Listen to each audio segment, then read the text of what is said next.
Hey, I'm Brian Van, SportbikeTrackGear.com, and I'm here to help you choose the right pair of gloves for your next ride.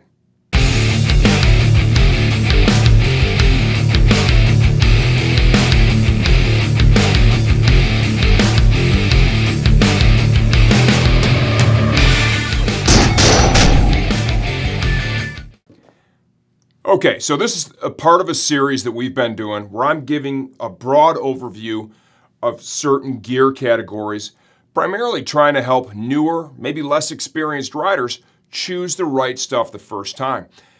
Over the years, I have seen so many people, right? The first item they buy didn't do enough research. It didn't get the job done. It didn't meet their expectations, so they ended up replacing it, and the other one just sits in the closet at home. There is no bigger waste of money when it comes to motorcycle gear than gear that you don't wear.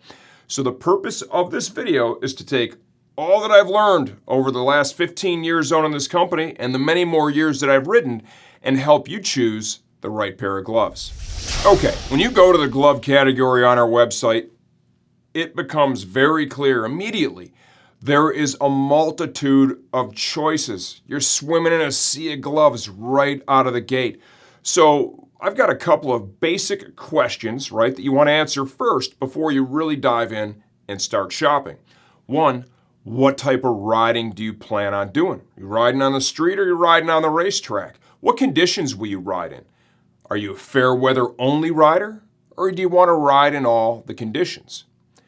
Three, and this may be the most important one, what level of protection are you looking for?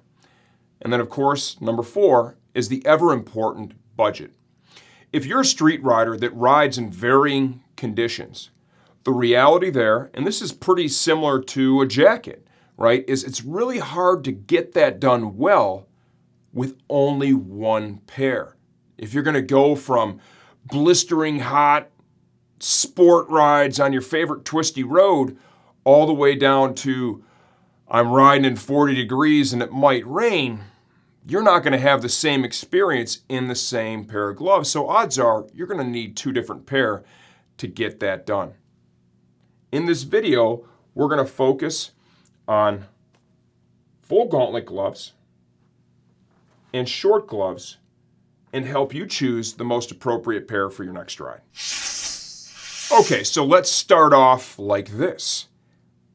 Type of riding. I'm going to do racetrack or canyon carving on a sport bike. What type of conditions? Well, I like to ride when it's nice out. Pretty much describing myself right now. Protection. I want tons of protection. And budget. We have some flexibility here. Anything that is going to involve the racetrack or real high performance street where the rider wants the ultimate in protection, right? I'm going to always guide you towards a full leather or full kangaroo gauntlet glove that offers some sort of palm slider here in the palm. Let's talk about this, and we're going to show you some variants of this here in just a second. Instinctively, most of us, when we fall, we're going to put our hands out to brace that impact. Over the last handful of years, maybe a little more now, we have seen all the major glove manufacturers integrate palm sliders into their gloves. And what that does is it helps to protect the rider in more than one way. When you put your hand out, if you have just a standard leather glove like this one, right, just a standard leather palm, when that comes in contact with the asphalt or maybe cement, a couple of different things can happen. It could just slide, it can do that, but it's more likely that it's going to kind of grip onto the pavement. When it grips onto the pavement, you could transmit energy into your wrist, right? Maybe damage your scaphoid. That's kind of where this technology really started to come from. Could put it up into your shoulder, a little shoulder injury, could start a tumble, right? Tumbling is no fun, sliding is not quite as bad. Or it could just overwhelm the seams on the glove and pull it apart. For that reason, if you're looking for high-end protection, I'm always going to guide you toward a glove that has some type of plastic here, right, or a different material that's going to slide easier than the leather. That RST glove uses a single one. We've got a racer glove here that's got a dual system. That's a Knox piece. Friends here at Tai Chi, this is their latest and greatest.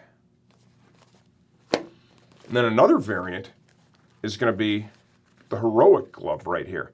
This could be the most protective one on the market, especially full gauntlet, right?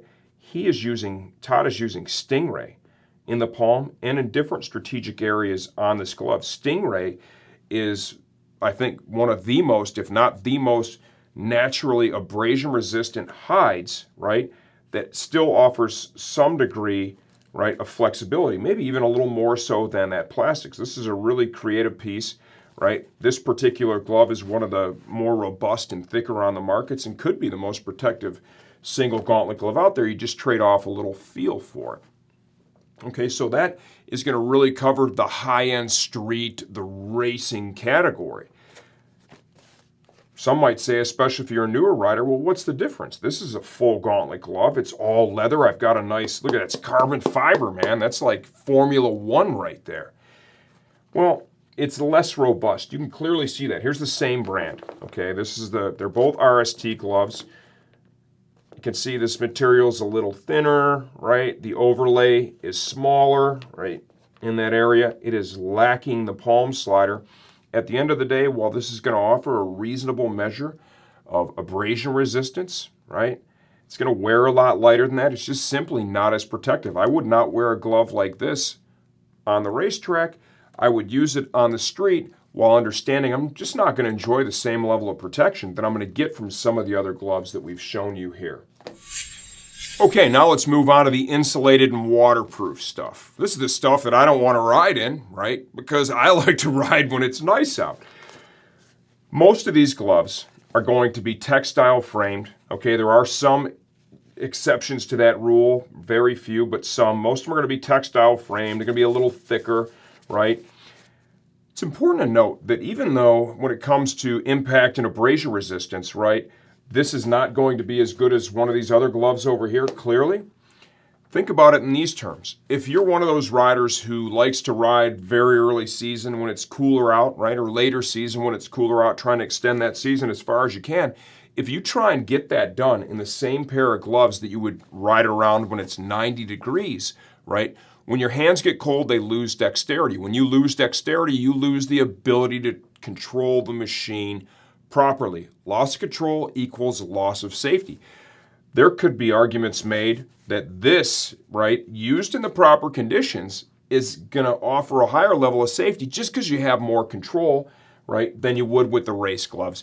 The experience will also be better. There are a lot of variants here. Most of them are very similar to this, right?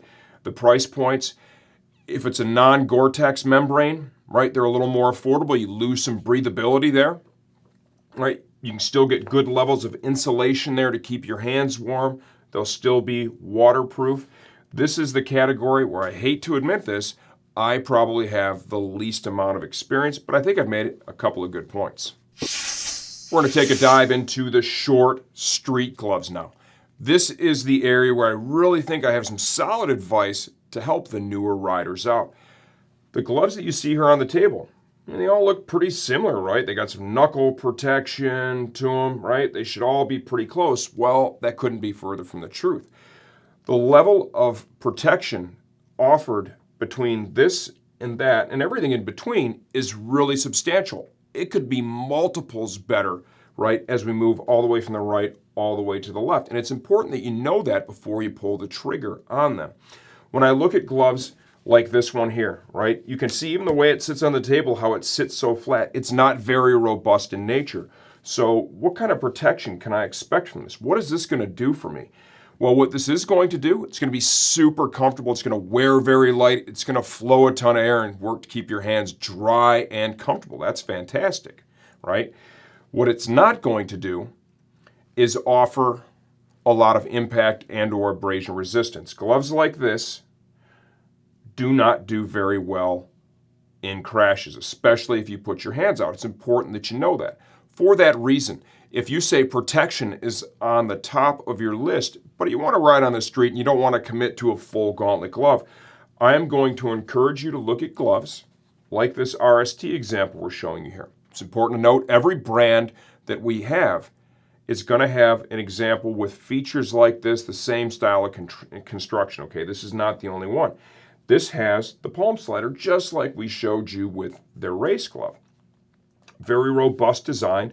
This is going to offer a very solid measure of impact and abrasion resistance. It's also important to note thicker leather like this typically is going to outlast, and we're going to talk about this more in our final segment, typically going to outlast these real thin textile gloves. So you're going to get more use for your money on top of more protection. To be very honest, you are going to lose comfort and feel to a certain degree, right? And that's just common sense. This is thicker. It's going to be a little bit cumbersome, but I can assure you once these gloves break in, just like a full race glove, they feel almost like a second skin. So ask yourself that question, protection, right? How important is that to me? This is protection from blisters, right? If blisters are what scare you and not having your hand all cleaved up, then this is a great choice. For me, not so much. Gloves like this now, and I'm not beating up Speedy or beating up Alpine Stars. These are a good purpose-built glove. They really are, right? They offer a good blend of comfort, airflow, while still having a reasonable level of protection.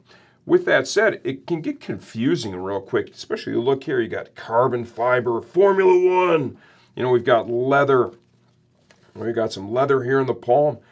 You could easily think, wow, that's going to be real close to this in terms of protection. The answer to that is it just simply isn't, right? You have a lot more textile used here. You have thinner leather used. It's not going to perform the same way on the ground, and clearly there is no palm slider, okay? So when you're looking at gloves like this, they might give you, and I don't believe anyone's trying to mislead you because they are purpose-built and they really do their job well. It's just not going to give you the same level of protection you're going to get from a full leather glove. End of story. It's important to know that up front, right? These are going to wear lighter, more comfortable, more airflow, and a little less protection than what we see from the ones we have over here on the left with full leather. Last but certainly not least, when is it time to replace your gloves? Is it only about crash damage? Is it only when you have worn a hole in your glove? Some words of advice here. If you are a track day rider, club racer, I'm sure if you're a pro racer, you already have spares. I'm going to very strongly advise you have spare gloves with you that are in race-ready condition. The last thing you want to do is end up having a crash, having a seam open up like this, okay, and not having a spare set of gloves, and you lose track time, right? You can't get back out there and finish your weekend. For that reason, you should always have a spare, even if you have two brand new pair. You should always have spare gloves race ready in your gear bag. So when should I replace them? This is an old pair of Max's gloves. He did some wet weather racing in these. He actually got multiple crashes out of them, which was good.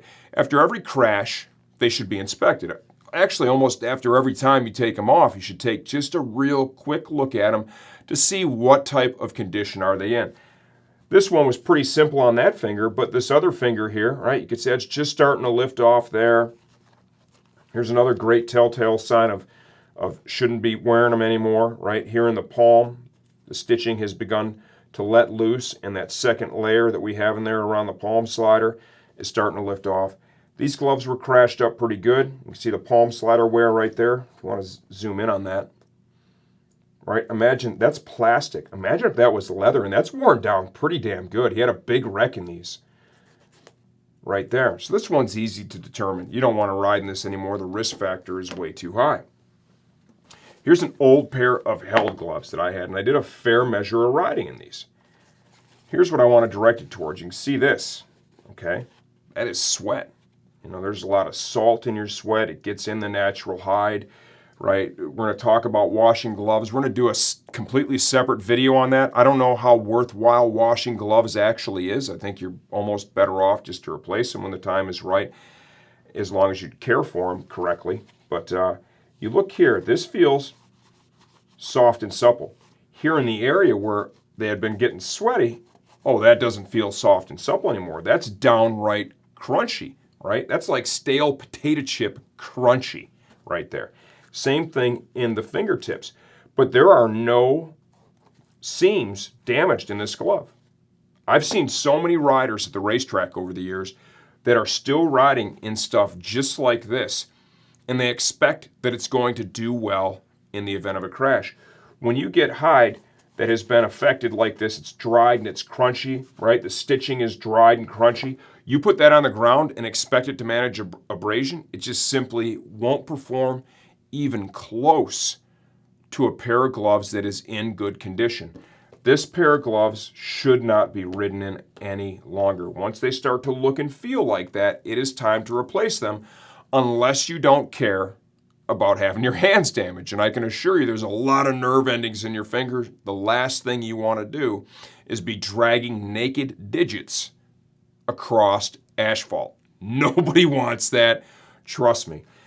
I think I've made some good points here, right? If any of this has been confusing, if I didn't answer any questions, leave those in the comments section of this video. I get to all that stuff myself. I answer it all myself, and I'm here to help you choose the right pair of gloves for your next ride.